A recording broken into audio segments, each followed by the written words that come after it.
ఆరోగ్యంగా ఉండటం కోసం లైఫ్ స్టైల్లో పెద్ద పెద్ద మార్పులే చేయాలి అనుకుంటుంటారు చాలామంది. అది మంచిదే, కానీ పెద్ద మార్పులు చేసుకోలేకపోయినా ఈ చిన్న చిన్న మార్పులు చేసుకోగలిగితే మన ఆరోగ్యానికి ఎంతో మేలు చేస్తాయి.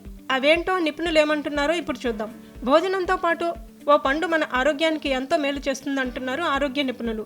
వాస్తవానికి రోజుకు 5 సార్లు పండ్లు తీసుకోవాలని నిపుణులు చెబుతుంటారు. ఇది సాధ్యం కాకపోతే కనీసం భోజనం, టిఫిన్ చేసినప్పుడు తప్పకుండా ఏదో ఒక పండు తినటం అలవాటు చేసుకుంటే ఎంతో మంచిదంటున్నారు. దీంతో కనీసం 3 సార్లైనా పండ్లు తినగలుగుతారు.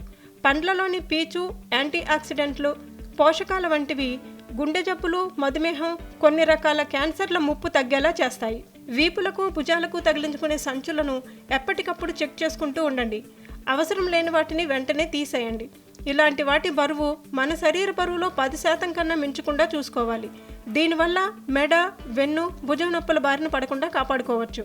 చక్కెరతో జీవక్రియలు, మెదడు పనితీరు మందగిస్తాయి. అందుకే చక్కెరను కొంత తగ్గించి పెరుగు, మజ్జిగ వంటి ప్రోబయోటిక్ పదార్థాలను పెంచుకోవటం మంచిది. ఎందుకంటే చక్కెర శుద్ధి చేసిన ధాన్యాలతో చేసిన ఉత్పత్తులను తగ్గించడంతో పాటు మంచి బ్యాక్టీరియాను వృద్ధి చేసే ప్రోబయోటిక్ పదార్థాలను తీసుకుంటే ఈస్ట్ ఇన్ఫెక్షన్లు తగ్గుతాయని నిపుణులు సూచిస్తున్నారు. ఎక్కువగా ప్రయాణాలు చేసేవారు, ఎక్కువ సమయం ప్రయాణాలు చేస్తున్నా మధ్య మధ్యలో విరామం తీసుకోవటం, అటు ఇటు 4 అడుగులు వేయటం ఎంతైనా అవసరం.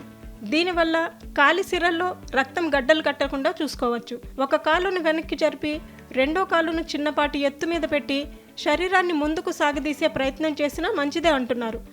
కూర్చున్నప్పుడు కదలకుండా ఉండిపోయిన తొడ, వీపు కండరాలు సాగటానికి ఇది తోడ్పడుతుందట.